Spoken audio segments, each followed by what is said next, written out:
actually implemented a brand new HP 3000 system for a customer last year.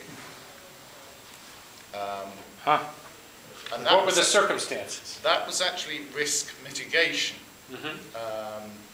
Now, when I say they were a brand new customer, they kind of weren't. They were a company within a group of companies, and other companies in that group actually had HP 3000 applications.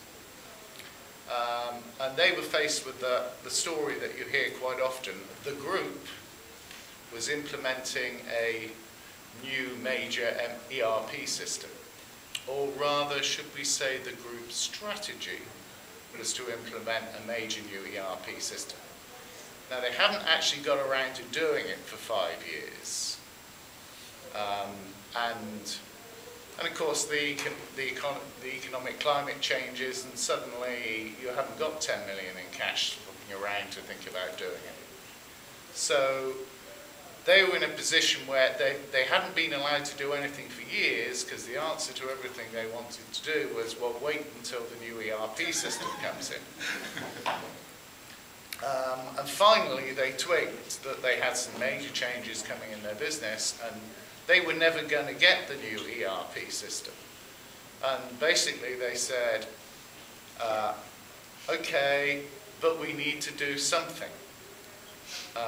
So they looked around in the group to see who was doing what, and the best systems they had within the group happened to be HP 3000 systems in terms of how the business units are run, even though they had IBM i5 apps and stuff.